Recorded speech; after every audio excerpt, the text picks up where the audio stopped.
Former President Donald Trump is in panic mode after the insurance company he was counting on to help him with his civil fraud appeal bond refused to loan him the money. Taking to his favorite platform, Truth, Central. He had a meltdown. He said, quote, "Engron wants me to put up the ridiculous fine. I did nothing wrong." Really? The fine is what you're supposed to pay for doing all the things that you did wrong. "Before I get a chance to appeal his crazed ruling," he said, "a first." No, that's the law in New York. I mean, you can disagree with it if you want, but according to the current established law in New York, a defendant has to put up the full judgment amount with interest in order to appeal a civil judgment. Is that fair? Well, not for people with few means, of course, and you can point that out. But Donald Trump himself, he may be cash poor, but he does have a lot of assets. He's basically complaining that, oh, now I have to go and turn around and sell my assets in order to get this bond, and then I'm going to end up losing out on some money. Well, it's that day for you. Maybe you shouldn't have, crimed. No, he continues. "Judge Engren actually wants me to put up hundreds of millions of dollars for the right to appeal his ridiculous decision. In other words, he's trying to take my appellate rights away." No, wrong again. That's not true. You have the appellate rights. You have to come up with the money to do that. And guess what? If you win, you get it back. Whoa! That's how it works, okay? He furthermore says, "Nobody has ever heard of anything like this before. I would be forced to mortgage or sell great assets, perhaps at fire sale prices. And if and when I win the appeal, they would be gone. Does that make sense? Witch hunt, election interference." He then lashed out at Engren, calling him a crazed, Trump-hating rogue judge. "The corrupt political hacks in New York, judge and AG, are asking me to put up massive amounts of money before I'm allowed to appeal the ridiculous decision. Never done before." Wrong. "No jury, no victim. Full disclaimer clause. Happy banks." They're not happy that they got cheated out of over $300 million. He then said, "I shouldn't have to put up any money, being forced by the corrupt judge and AG until the end of the appeal. That's the way the system works." No, it's not the way the system works. But cry more, please.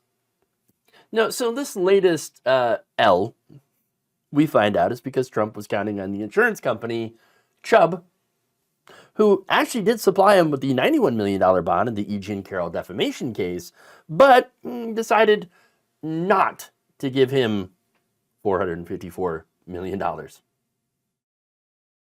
So, yeah, that's a lot of money. I don't blame them.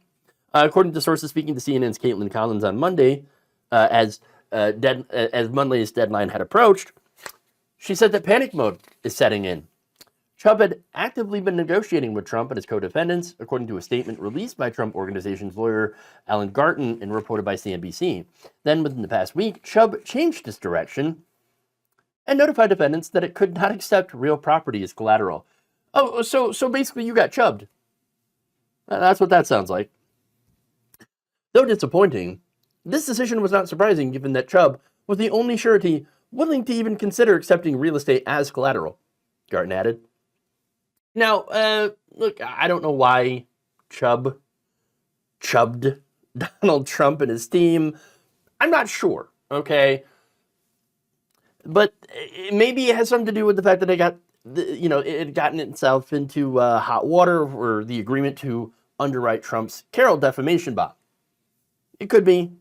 I mean, CEO Evan Greenberg, who had been appointed by Trump to a trade policy advisory committee in a business group, got pushback from investors, customers, and brokers for doing that. He had to send out a letter saying, "Don't worry, it's fully collateralized. We're going to get it back." Now, of course, the reason that he has to say that is because Donald Trump is famous for not paying his bills. So, obviously, they're going to be like, "Don't worry, we're going to get our money back. Don't worry."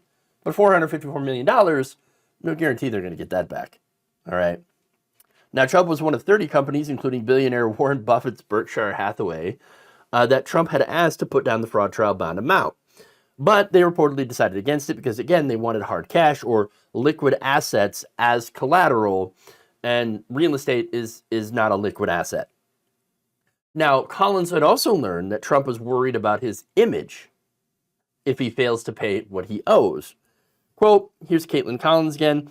I'm told that Trump himself has become increasingly concerned about the optics that March 25th deadline could bring, given he is someone who has long tied his identity to his wealth.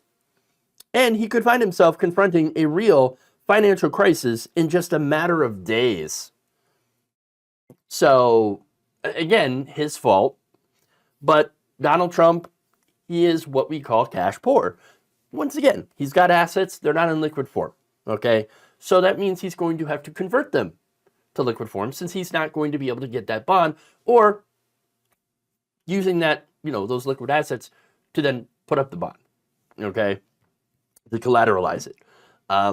Now, look, that's what he has to do. Either that or Letitia James is going to just come out and take him. And she has a list already. Okay. Newsweek reviewed a document from the Attorney General's office that lists properties owned by Trump that had fraudulent and misleading values, which could end up being seized. They include Trump Park Avenue in New York, Trump Tower, 40 Wall Street, Seven Springs, Trump International Hotel and Tower in Nevada, Mar-a-Lago. Ooh, imagine if they take Mar-a-Lago. Oh. Can't let that happen. I had this super morbid thought, because that's where Ivana is buried, Mar-a-Lago, I believe, in order to get a tax break. I'm just imagine him like selling, or no, not selling.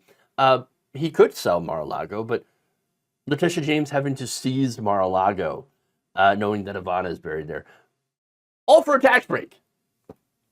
Terrible, terrible husband. Wasn't he? Ex-husband? All right, anyway. There's more. Trump International Golf Links in Scotland. There's two of them in Aberdeen and Turnberry.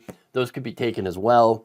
And, of course, a bunch of his national golf clubs all across the country. So, yeah, that's a lot of properties that she could, take and as collateral and sell them off piece by piece, whatever she wants to do. Either that or Donald Trump has to sell them in a fire sale. That's really his only options at this point. There's no other way he's going to get that much money.